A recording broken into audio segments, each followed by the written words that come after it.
Mais uma vez eu quero saudar a amada igreja com a graça e a paz do Senhor Jesus, que Ele esteja a nos abençoar essa noite, durante todo esse congresso, que o Senhor possa estar falando aos nossos corações para a edificação da igreja, para a edificação das famílias.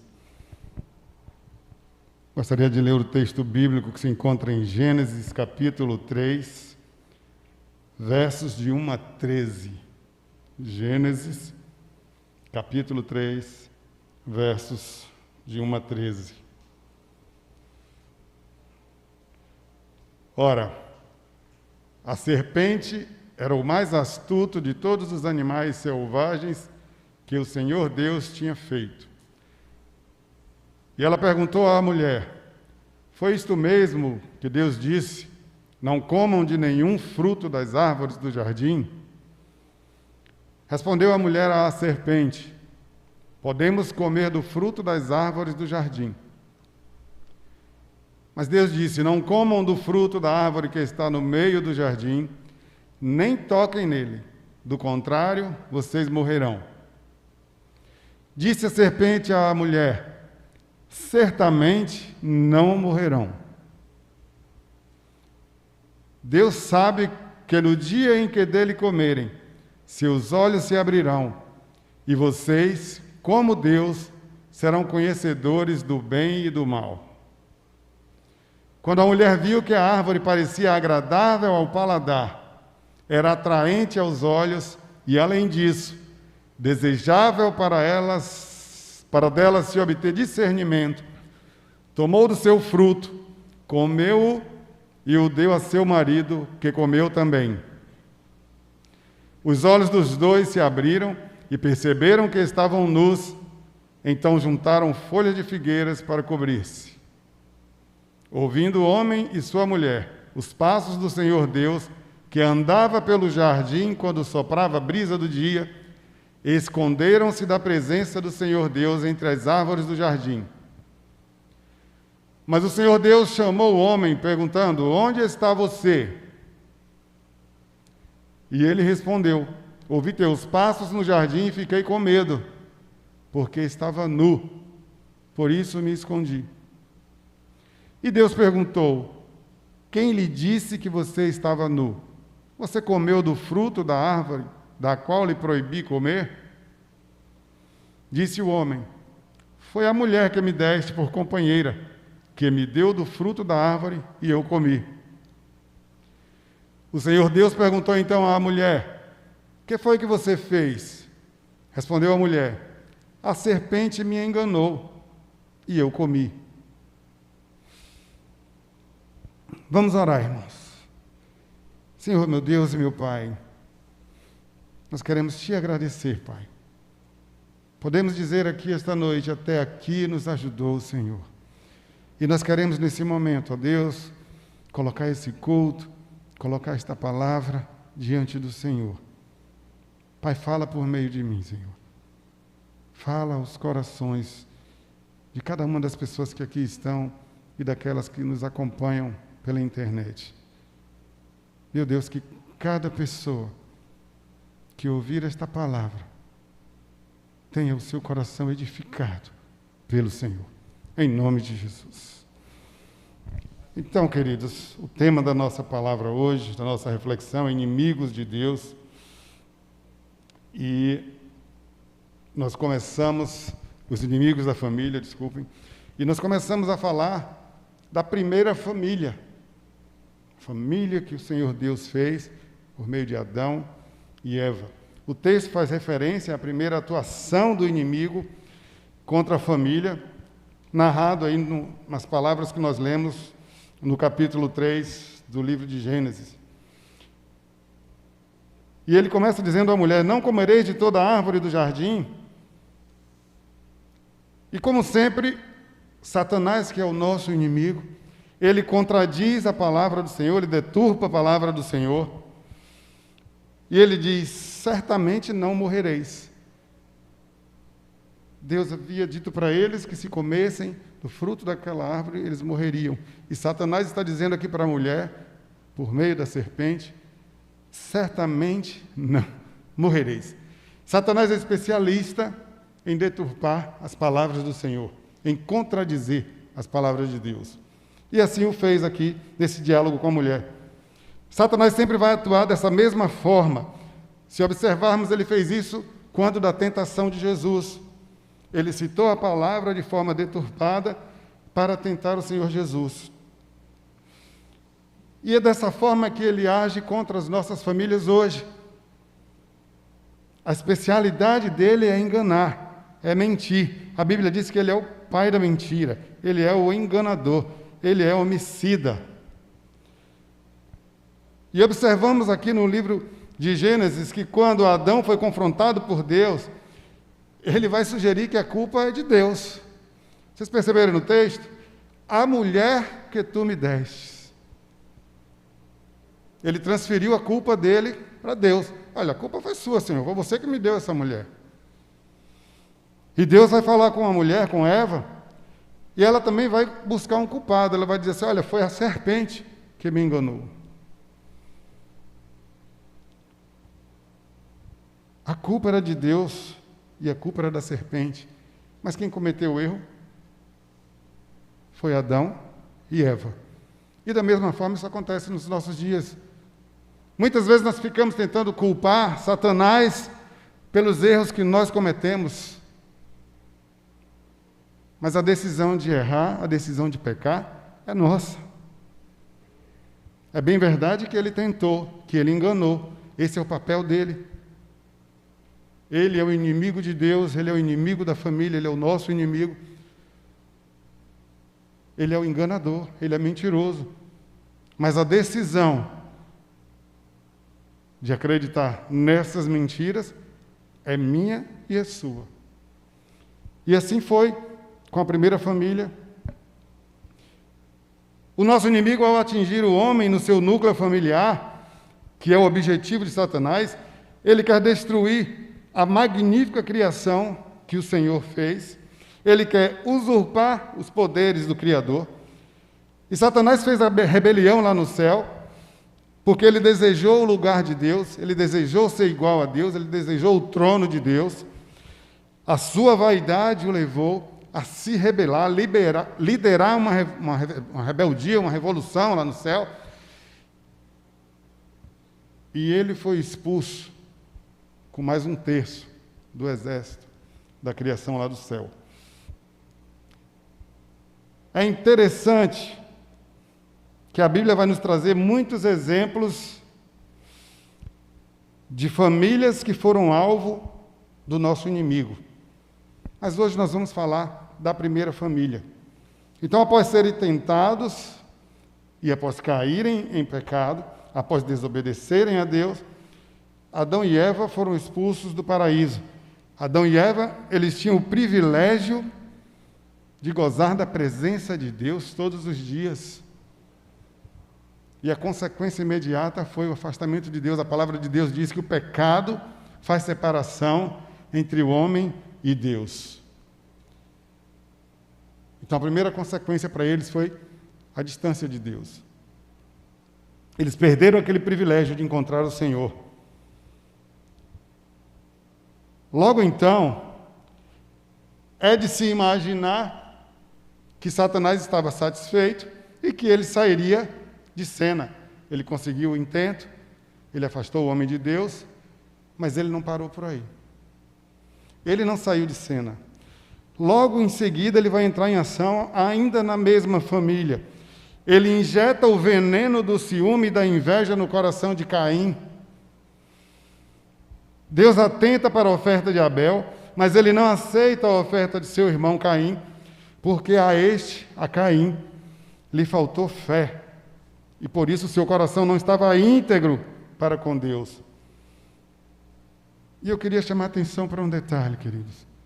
Deus conhece as intenções do meu coração. Deus conhece as intenções do seu coração. E Deus conhecia as intenções dos corações de Caim e de Abel. E Deus rejeitou a oferta de Caim. Só a comunhão perfeita com Deus pode produzir um coração íntegro. E Caim não tinha essa comunhão perfeita com Deus. O seu coração não era íntegro. As suas intenções não eram verdadeiras. Então a entrega de oferta por parte de Caim não foi algo que saiu do seu coração. E eu queria fazer uma primeira pergunta para deixar como reflexão para nós esta noite. Qual é a intenção do seu coração? Será que o seu coração tem agradado a Deus? Será que a sua família tem agradado a Deus? Será que o seu convívio na sua família tem agradado a Deus? Será que a forma como você tem convivido no seio da sua família tem agradado a Deus? Tem chegado diante do Senhor como uma oferta agradável? A oferta de Caim foi rejeitada, porque lhe faltava integridade de coração. E o que aconteceu em seguida? Após ter a sua oferta rejeitada, Caim, ao invés de examinar o seu coração para identificar o que estava errado, para ver onde ele havia falhado, porque Deus não aceitara a sua oferta, buscando corrigir o seu erro, não houve arrependimento no coração de Caim. Satanás coloca ali no coração uma intenção maligna. E ele vai e ele assassina seu irmão. É o primeiro homicídio na história da criação. Aconteceu na família, no seio da família.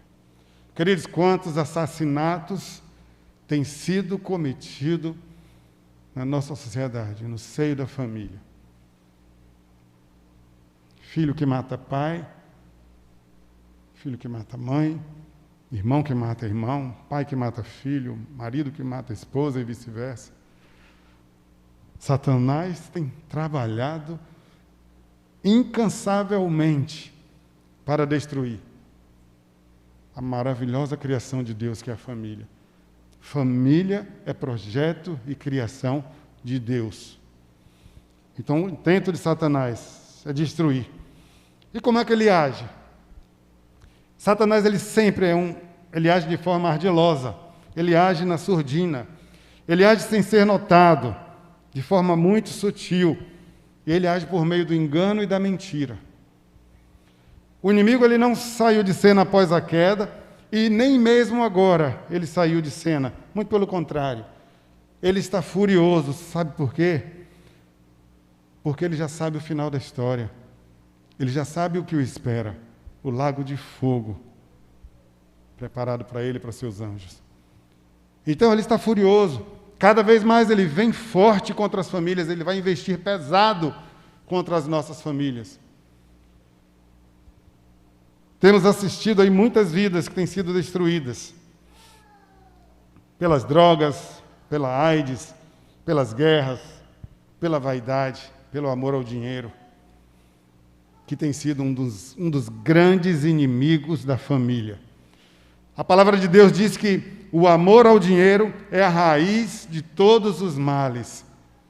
E muitas famílias têm sido destruídas pelo inimigo, dinheiro. Na busca de ter mais, na busca de ter tudo, se joga fora os valores familiares. E é assim que Satanás age. Orgulho, soberba. Não podemos deixar de perceber que há um poder maligno que é pessoal e que ele está por detrás das tragédias que têm assolado o mundo. E é preciso levar a sério o poder de destruição do nosso inimigo. As famílias precisam abrir os seus olhos espirituais para perceber as ciladas e as armadilhas que o inimigo tem montado contra as famílias. É preciso fechar as trincheiras, fechar as brechas das nossas famílias para que ele não entre. Porque ele vem para roubar, matar e destruir. Ele quer destruir a paz, ele quer destruir a harmonia na família. Ele quer tirar a paz da família. ele quer afastar a família de Deus, como fez com a primeira família. O inimigo ele vai criar situações de pecado usando os poderes de persuasão que ele possui. Mas é bom que a gente entenda que a decisão de pecar sempre será minha e sua. Por mais forte e poderoso nas suas artimanhas que o nosso inimigo é, a decisão de ceder é nossa. Nós conhecemos a palavra. Adão e Eva conheciam a voz de Deus, mas eles preferiram dar ouvido a uma voz estranha. E muitas vezes, nós e nossas famílias temos escutado a voz estranha. E a segunda reflexão que eu queria deixar para os irmãos: que voz você e sua família têm ouvido? A voz de Deus ou a voz estranha? A voz do inimigo, a voz da serpente? Ouça a voz de Deus, proteja a sua família. Quando Jesus nos exorta, ele diz: vigiai e orai para que não entreis em tentação. Ele sabia que ninguém está livre de ser tentado e de cair. Se não vigiar e orar, estará sujeito a pecar, a cair. O diabo promete o céu, mas ele só tem o inferno para dar. E Jesus nos promete vida em abundância. Mas muitas vezes nós preferimos ouvir a voz do enganador, daquele que só tem o inferno para oferecer.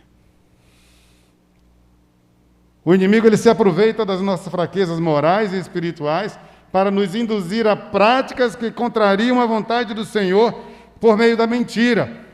Lembremos que ele é o pai da mentira. Ele se aproveita dos momentos de sofrimento para plantar em nossos corações a revolta contra Deus. E se ele encontrar solo fértil, vão crescer os frutos dessa semente maligna. Satanás tenta transformar a provação em tentação. E Jesus nos advertiu: no mundo tereis aflições, mas tende bom ânimo. Eu venci o mundo. Muitas vezes Satanás tenta aproveitar de situações adversas para nos fazer pecar, para roubar a nossa fé, para nos fazer murmurar. Há pouco nós vimos aqui o breve testemunho do irmão, querido irmão, Diácono Décio, que passou por um deserto. Só quem passou, queridos, por uma intubação sabe o que é. E muitas vezes Satanás usa dessas situações para nos fazer pecar contra Deus com a murmuração.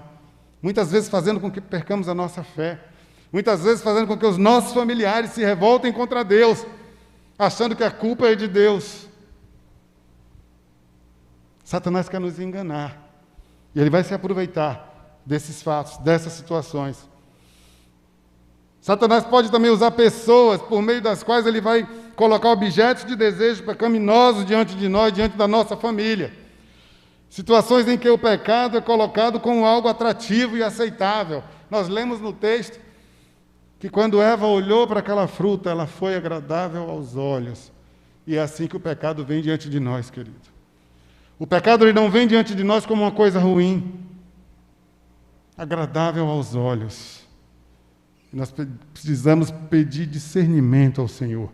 Nós precisamos orientar as nossas famílias, baseado na palavra de Deus, para que a nossa família não caia no engano do inimigo. Lembremos que ele só quer destruir a minha e a sua família. Mas eu quero trazer uma coisa que nos dá ânimo. A Bíblia diz que ele já é um derrotado.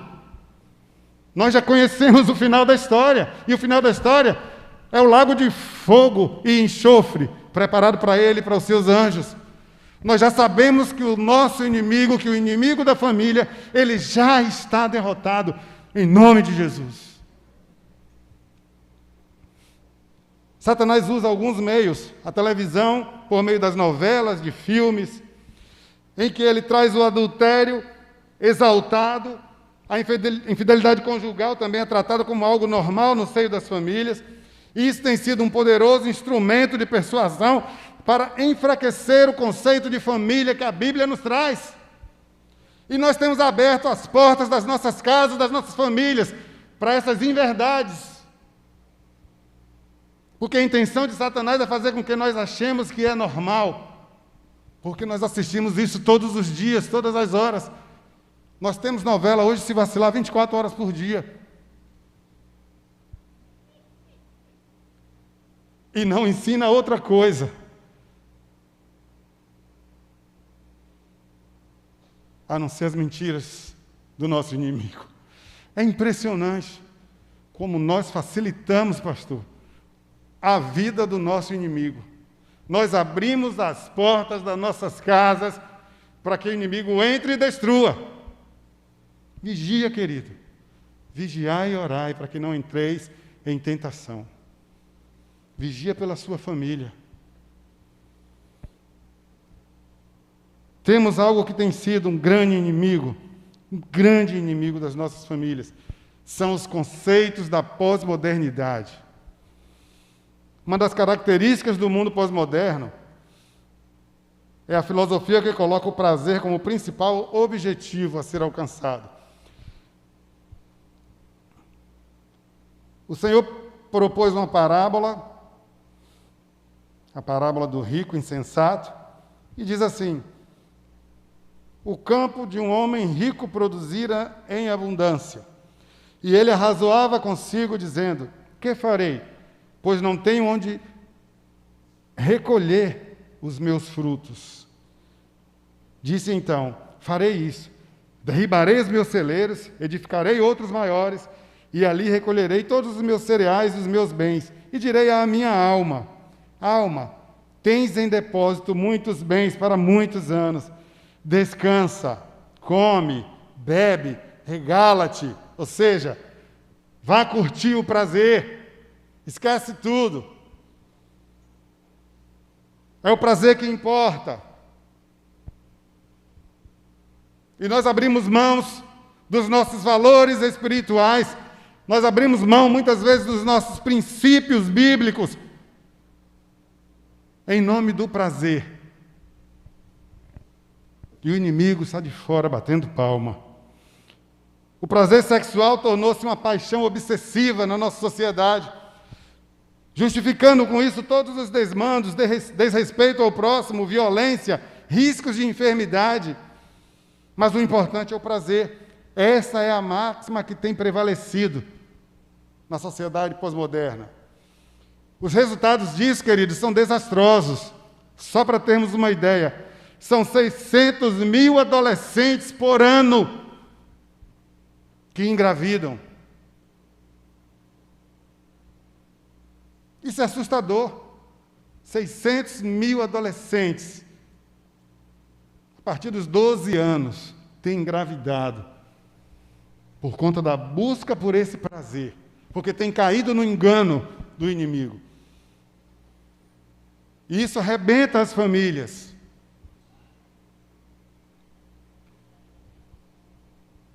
Um outro conceito terrível que o pós-modernismo tem trazido é o egocentrismo. Nós vivemos em uma sociedade em que uma das principais características é o egocentrismo. Há uma postura individualista extremada. As pessoas se transformam no seu próprio legislador, no seu próprio juiz, com relação aos seus próprios atos. Há uma grande dificuldade em pensar coletivamente. Há uma grande dificuldade em pensar em nós. Só se pensa no eu, só se olha para o próprio umbigo. Não se preocupam-se mais com o bem-estar do próximo. E onde está a obediência ao mandamento que diz: amar ao próximo como a si mesmo? Bate frontalmente com esse conceito, com esse egocentrismo. Mas é isso que tem prevalecido. O inimigo tem jogado isso no seio das nossas famílias.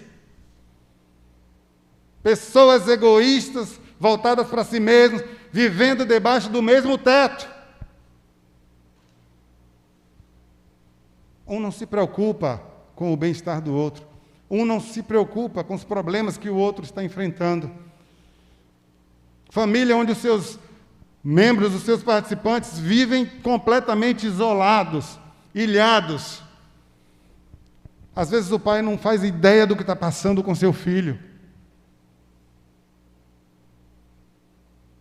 E Satanás tem vencido nessas situações. É preciso abrir os olhos, é preciso vigiar. Egocentrismo impede o cumprimento do mandamento do Senhor de amar ao próximo como a si mesmo. Os homens só têm interesse por aquilo que lhes possa trazer proveito pessoal, até mesmo em relação à religião. Os cultos deixam de ser uma busca pelo sagrado, pelas virtudes da alma, para se tornarem uma busca pelo prazer sensorial. As pessoas não vão mais à igreja para adorar e agradar a Deus, mas elas vão para se agradarem a si mesmas. Só se satisfazem se houver aqueles shows montados para gratificar somente os sentidos físicos e não os espirituais. Que é isso, Cláudio? Você é careta? Não, queridos.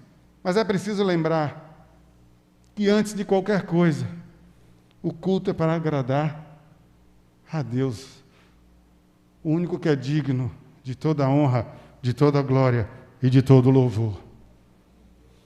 Mas muitas vezes as pessoas só querem agradar a si mesmas. O culto tem que ser do jeito que eu quero, senão não me agrada. Senão eu saio falando mal, senão eu vou criticar o pastor, eu vou criticar a banda que toca. Eu fico imaginando a cabeça do pastor para resolver os dilemas. Porque alguns só querem hino, outros só querem louvor.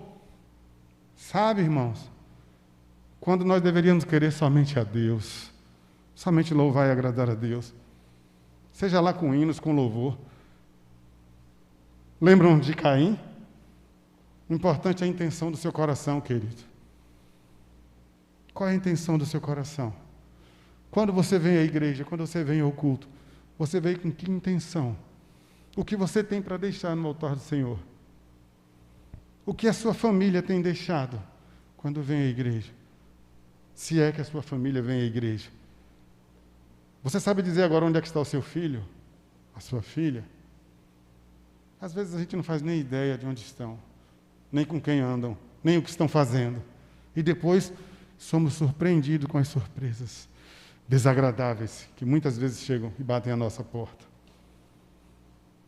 Pais completamente distantes dos seus filhos. E o inimigo continua usando da mentira e do engano para destruir as famílias. Há um rompimento do conceito de autoridade dentro da pós-modernidade. Filhos que não mais respeitam os pais, alunos que não respeitam professores. Queridos, eu ensinei durante 9 anos na UNIT. E é impressionante. Não é saudosismo. Mas o tempo que eu estudava era completamente diferente. Porque havia um respeito ao professor, como se fosse um pai, um parente, uma pessoa que realmente tinha uma autoridade. Hoje os alunos não têm o mínimo de respeito com o professor. As pessoas não têm o mínimo de respeito com o pastor na igreja, com os líderes. Os cidadãos não têm o mínimo de respeito com as leis e com os governantes. Mas a Bíblia diz que toda autoridade é estabelecida por Deus, e nós temos que obedecê-las e respeitá-las. Mas não tem acontecido assim no seio das nossas famílias, queridos. Perdeu-se o respeito um pelo outro. Maridos e esposas que não se respeitam. Irmãos que não se respeitam. Filhos não respeitam mais a autoridade dos seus pais. Nós temos visto e assistido filhos que são verdadeiros ditadores dentro da sua família.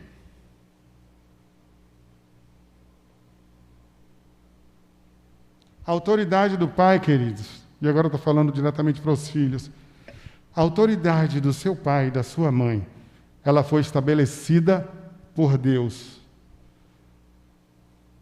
O único mandamento que traz uma promessa é honra a teu pai e a tua mãe, para que te vá bem.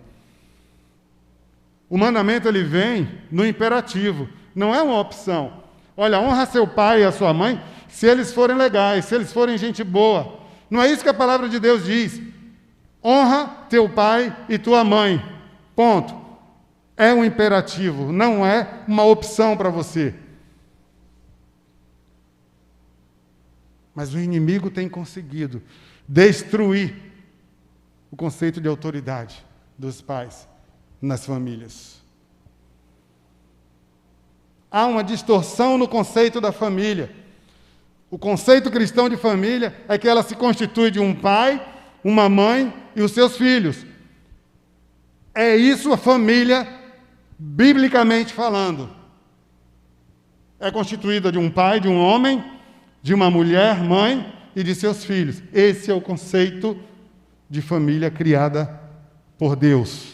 É o conceito bíblico.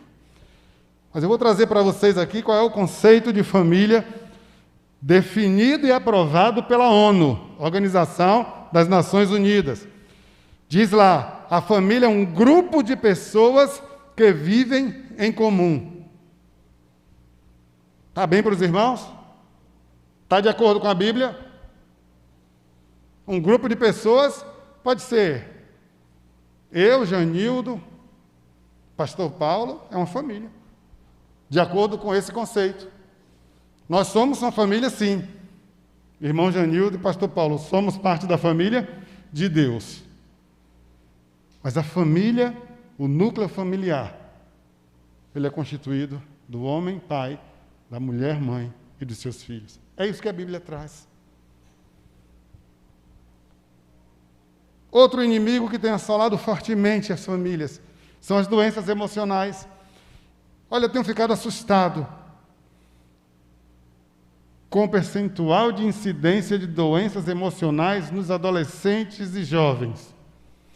Eu nunca vi, pastor, tanto adolescente e jovem tendo problemas e crises de ansiedade, crises de pânico. E muitas vezes os pais não têm tido sensibilidade e sabedoria para lidar com isso. Eu conheço alguns pais que têm dito assim, não, isso é frescura do meu filho. Que não admitem sequer procurar uma ajuda profissional, nem mesmo uma ajuda espiritual na igreja. Acham que é frescura dos filhos. E depois, às vezes, fica tarde para corrigir. Eu queria dizer a vocês, irmãos, isso é sério, isso é doença, isso precisa ser tratado. Não negligencie os problemas emocionais no seio da sua família. Esteja atento. Às vezes também não se percebe. A pessoa está minguando ali, arrebentada emocionalmente, e nós vivemos tão ilhados que não se percebe. É preciso estar atento. É preciso estar atento às mudanças de comportamento que esse tipo de doença traz. Eu nunca imaginei, pela minha maneira de ser, que eu passaria algum dia, algum momento da minha vida por uma crise de ansiedade. E eu fui surpreendido. Amanheci o dia, o coração disparado, parecia que ia sair pela boca e eu não conseguia respirar. E eu sentia algo como se estivesse me sufocando no peito. E eu fiquei agoniado, mas levantei, tomei banho e fui trabalhar. No meio do caminho a coisa começou a piorar. E eu trabalhava ali no Augusto Mainá, logo atrás tem o Hospital do Coração. E ao invés de ir para a agência, eu fui para o Hospital do Coração. Quando cheguei lá, já me deixaram internado. Tiveram que usar o desfibrilador para que o ritmo do meu coração voltasse ao normal. E eu fiquei assustado, irmãos, achando que eu estava com um problema sério no coração. E passei o dia ali. E quando o médico me liberou, ele me passou uma série de exames para fazer e pediu que eu procurasse um especialista. E eu fiz os exames. Eu fui para São Paulo, para o Hospital Albert Einstein. A Caixa tem um convênio. Eu participei de uma reunião lá, aproveitei, fiz um check-up, tanto aqui quanto lá. Os cardiologistas disseram assim, olha, você não tem absolutamente nada no seu sistema cardíaco.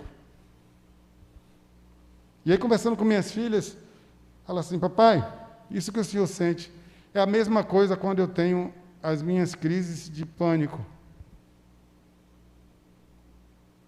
Fica sem conseguir respirar, o coração dispara, e a gente tem a sensação de que vai morrer. E eu fui procurar uma psiquiatra.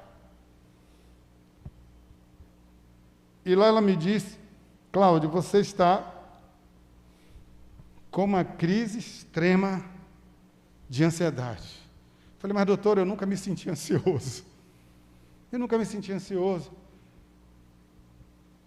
E eu estava com um monte de manchas pretas no meu corpo, tomando uma série de corticoides que não resolviam. E ela disse, essas manchas aí, isso é um problema autoimune e isso é decorrente dessa ansiedade. Como você não extravasa, você guarda, o seu corpo vai jogar isso para fora de alguma forma. E está fazendo por meio dessas manchas. E eu comecei a fazer o tratamento. E eu quebrei um tabu, um preconceito, porque eu achava que quem ia para psiquiatra era doido. E eu comecei a fazer o tratamento, comecei a tomar medicamentos. Ela indicou uma psicóloga que tem feito acompanhamento até hoje. E graças a Deus, queridos, tem 1 ano e meio, eu nunca mais senti sequer uma palpitação a mais no meu coração. Mas a Bíblia tem um remédio também para a ansiedade, não tem, queridos? Não andeis ansiosos. Jesus diz isso lá no Evangelho, e o apóstolo Paulo também vai dizer lá em Filipenses. O apóstolo Paulo diz para a gente colocar diante do Senhor as nossas ansiedades por meio da oração e da súplicas e ações de graças. Em tudo dai graças, irmãos. Então preste atenção na sua família, porque o que o seu filho, sua filha, sua esposa, seu esposo estão passando não é frescura. Ele precisa de ajuda, ela precisa de ajuda. Fique atento. A ansiedade é um grande mal que tem atingido proporções epidêmicas em todo o mundo. Se revela muitas vezes por meio de crises de pânico, fobia e outros transtornos, como arritmia, falta de ar, aperto no peito, tonturas, náuseas. Eu senti tudo isso e não sabia que era por conta da ansiedade.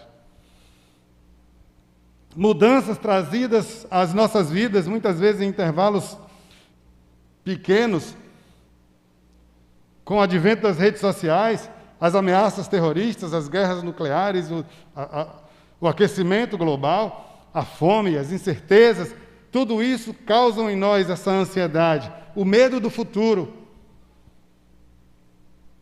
Isso é antecipar o sofrimento futuro que talvez nem aconteça, mas nós já estamos sofrendo antecipadamente.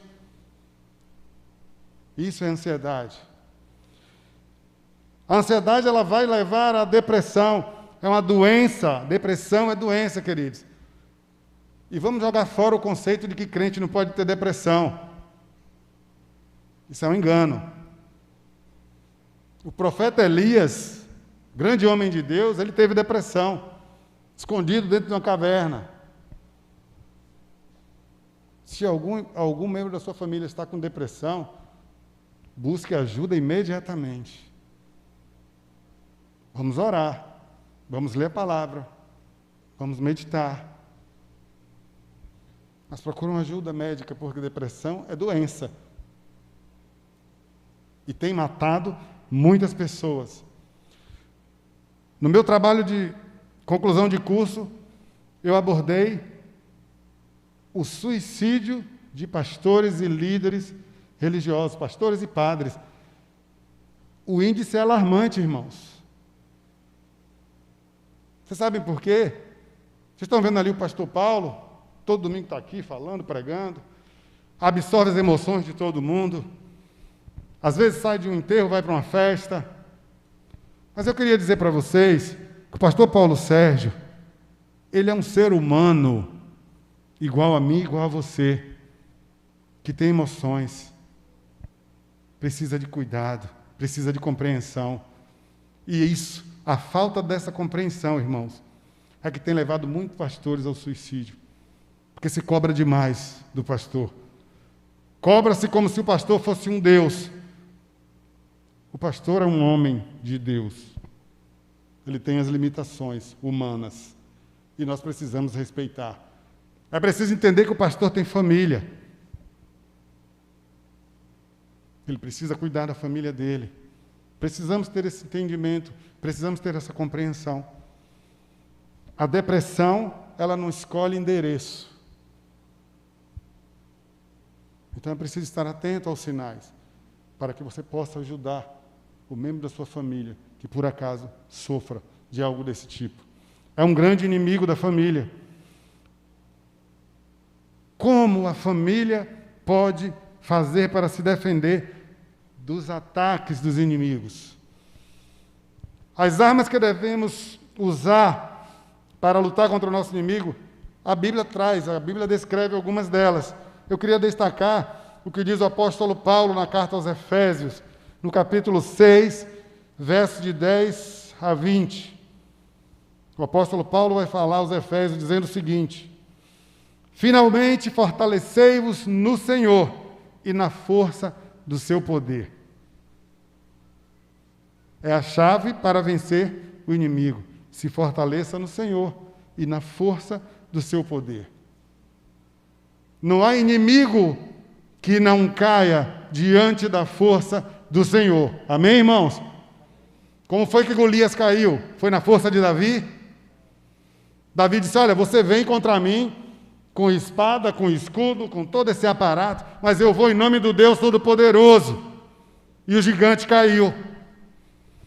E é assim que os nossos inimigos vão cair. É pelo poder de Deus. Versículo 11 diz: revesti-vos de toda a armadura de Deus, para poderes permanecer firmes contra as ciladas do diabo. Pois não é contra carne e sangue que temos que lutar, mas sim contra os principados, contra as potestades, contra os príncipes do mundo das trevas, contra as hostes espirituais da iniquidade nas regiões celestes. Portanto, tomai toda a armadura de Deus, para que possais resistir no dia mau, e havendo feito tudo, permanecer firmes. Estais, pois, firmes, tendo cingido os vossos lombos com a verdade, vestida a couraça da justiça, calçando os pés com a preparação do evangelho da paz, tomando, sobretudo, o escudo da fé, com o qual podereis apagar todos os dardos inflamados do maligno.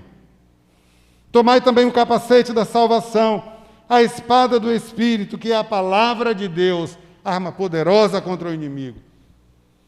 Se a palavra de Deus estiver dentro do seu coração, você não será enganado pelas ciladas do inimigo. Ele não vai lhe enganar. Eu costumo dizer que eu trabalhava em banco, e para a gente conseguir distinguir uma cédula falsa de uma verdadeira, sabe qual é o segredo? É conhecer bem a verdadeira. Então, para que nós não sejamos enganados pelas mentiras de Satanás, nós precisamos conhecer a verdade de Deus. E nós vamos perceber claramente quando algo que vem a nós, ele vem travestido pelas mentiras do inimigo. Com toda a oração e súplica, queridos, presta atenção, orando em todo o tempo no Espírito e para o mesmo fim, vigiando com toda a perseverança e súplica por todos os santos. E por mim, para que seja dada a palavra no abrir da minha boca, para com intrepidez fazer conhecido o mistério do Evangelho, pelo qual sou embaixador em cadeias, para que nele eu tenha coragem para falar como devo falar. A família precisa voltar ao primeiro amor. A família precisa conhecer a verdade bíblica para contestar e rejeitar as mentiras do inimigo. A família precisa e deve resistir às pressões do mundo e manter a sua identidade cristã, bíblica. Os pais cristãos precisam investir tempo para ensinar os princípios bíblicos aos seus filhos. Essa é nossa responsabilidade, não da igreja, porque muitos pais tentam transferir essa responsabilidade para a igreja, mas o lugar onde eles precisam aprender é no seio da família. Não existe escola melhor. A igreja vai complementar, a igreja vai ajudar, mas a responsabilidade é da família. É lá que aprendemos. E lá aprendemos de uma forma brilhante, porque não só com o falar, mas as nossas atitudes, queridos, elas falam muito mais alto do que as nossas palavras. Imagina que você ensina a seus filhos que mentir é pecado. Olha, o diabo é o pai da mentira. Aí o telefone toca, seu filho vai atender, você diz assim, olha, se for para mim, diga que eu não estou. Ele vai aprender o que você disse ou o que você fez. O que vai ficar registrado na mente daquela criança? O meu pai dizia para meus irmãos que eles não poderiam fumar, que o cigarro é ruim, prejudica. Mas ele fumava um cigarro atrás do outro. Ele proibia meus irmãos de fumarem. Eles não fumavam em casa, mas fumavam na rua. Sabem por quê? Porque eles viam o exemplo. Que exemplo você tem dado na sua casa para os seus filhos? Olha, tem filhos que têm pavor ao casamento. Sabe por quê, queridos? Porque eles veem o inferno que é o casamento dos seus pais dentro de casa. Casais que não se respeitam, que não se amam.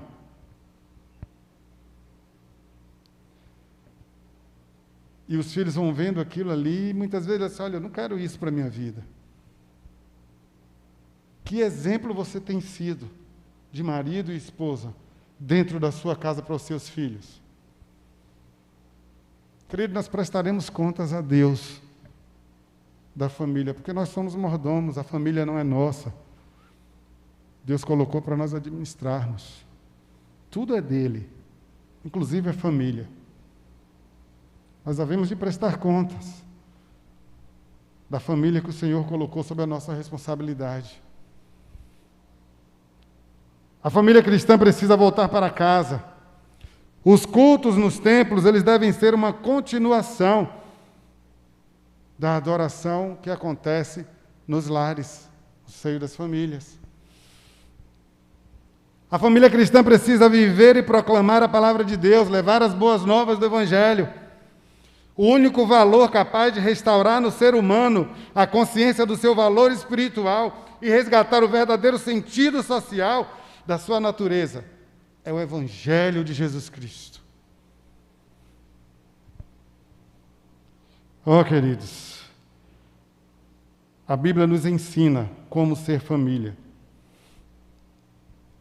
A família precisa cultivar o hábito de ler e estudar a palavra juntos, de meditar nos ensinamentos que ela nos traz, a ocupar a nossa mente com a palavra do Senhor e a desenvolver a prática da oração em família. E é tão bom, queridos, é uma experiência maravilhosa. Nós estamos fazendo aí já quase um ano uma corrente de oração, todos os dias às 18 horas, nós reunimos lá em casa para orar. E como é bom aquele momento. Aquele é um momento de intimidade. Aquele é um momento em que estamos na presença do Senhor, falando com Ele, na certeza de que Ele nos ouve, e na certeza também de que Ele nos responde de acordo com a sua soberana vontade. A Bíblia diz que a vontade de Deus ela é boa, perfeita e agradável. E nós cremos nessa verdade. E nós oramos, nós dobramos os nossos joelhos, as nossas faces diante do Senhor. Ore com a sua família. Estabeleça um horário em que vocês estejam todos em casa e orem juntos. Busquem o Senhor. Discutam sobre a palavra de Deus. Estudem juntos. Louvem juntos. Por meio da intimidade com Deus, a família resgatará a sua confiança e a sua esperança, levando a Deus as suas ansiedades, por meio da oração, da súplica e da ação de graça, como o apóstolo Paulo nos ensinou. Então nós vimos aí que o inimigo ele não descansa, ele não sai de cena, ele se utiliza de diversas estratégias para roubar, matar e destruir as famílias. Ele é o inimigo de Deus e é o inimigo da família desde a criação.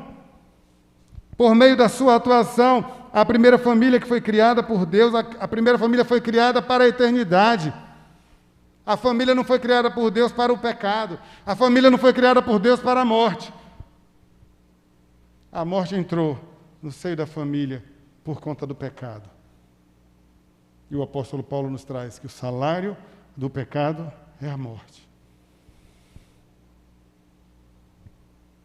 Então a primeira família caiu As consequências são sofridas por todas as gerações, até os nossos dias. A inveja, o ciúme, que foram injetados no coração de Caim e que o levou a cometer o primeiro homicídio, por conta da influência maligna que a Bíblia chama de homicida desde o início, Satanás. Ele é sutil, ele é ardiloso, ele não está de brincadeira, queridos.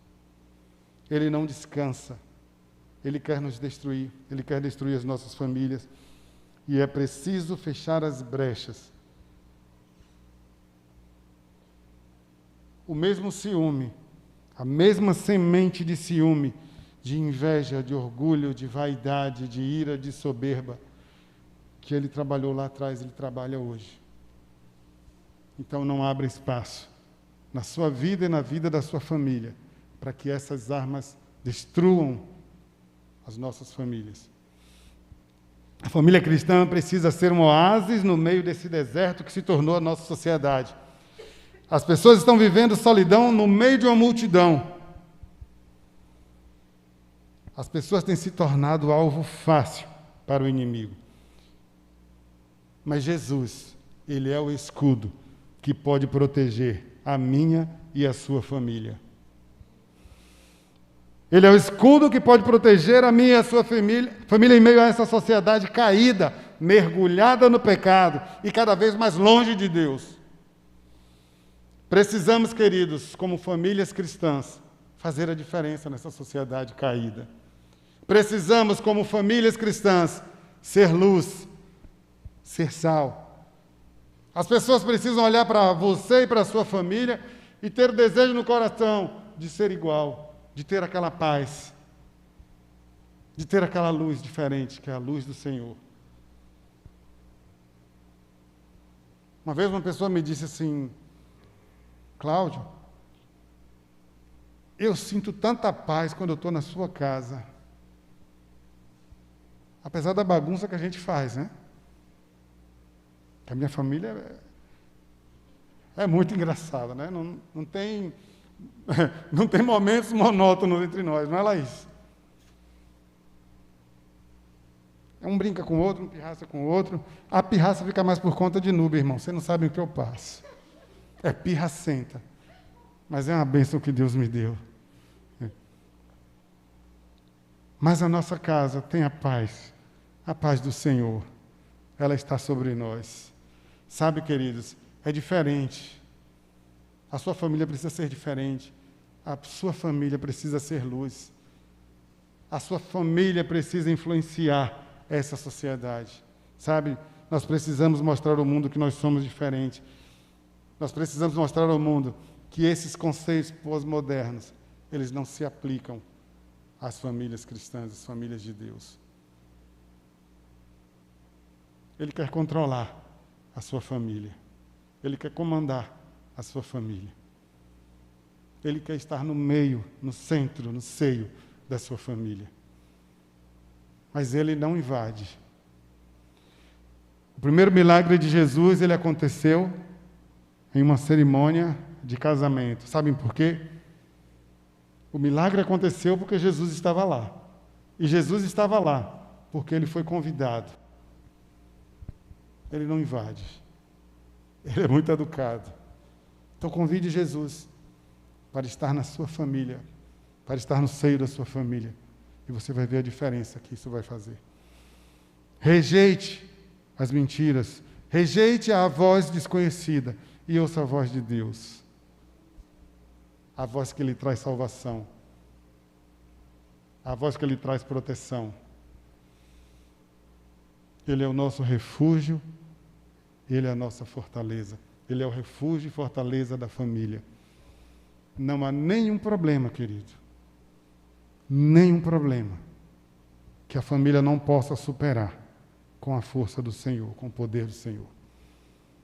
E que esse Deus maravilhoso, que esse Deus poderoso, o Deus criador da família, ele esteja a nos abençoar e a nos livrar dos ataques dos inimigos, porque ele é o nosso escudo. Ele nos dá livramentos quando a nossa família se submete ao senhorio e ao comando do nosso Senhor. Então, que Deus nos abençoe, queridos. É muito gostoso estar na presença de Deus. É muito gostoso poder dizer, como Josué disse: olha, vocês podem fazer o que vocês quiserem, mas eu e a minha casa serviremos ao Senhor. Vamos repetir isso, irmãos? Eu e a minha casa serviremos ao Senhor. Mas eu achei que está fraco isso. Vamos falar com vontade para que efetivamente a nossa família esteja servindo ao Senhor? Eu e a minha casa serviremos ao Senhor. Amém, glória a Deus. Eu queria convidar o pastor Paulo para vir aqui para fazer essa oração. Senhor, muito obrigado nessa noite. Nós te agradecemos pela abertura desse 12º Congresso da Família, da PIBA. Oh Deus, de forma diferente esse ano. Mas nós só temos que agradecer porque nem o ano passado pudemos realizar.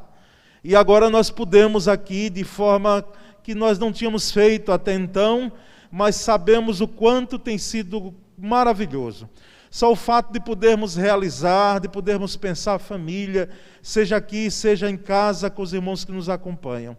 Oh Deus, muito obrigado, porque sabemos dos inimigos que vêm e do arqui-inimigo que vem contra a família.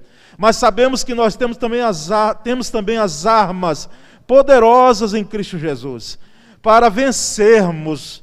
Louvado seja o Senhor, porque a igreja e a família aqui na terra, elas triunfarão, Senhor. Ninguém pode deter a marcha da igreja e não hão de destruir a família. Oh Deus, muito obrigado por essa promessa que nós temos em Ti. Dá-nos graça e força para perseverarmos crendo nisso. E que o amor de Deus o Pai, graça de Cristo Jesus o nosso Senhor, doces e poderosas consolações do Espírito Santo, sejam conosco, hoje e sempre, e podemos dizer: amém, Senhor.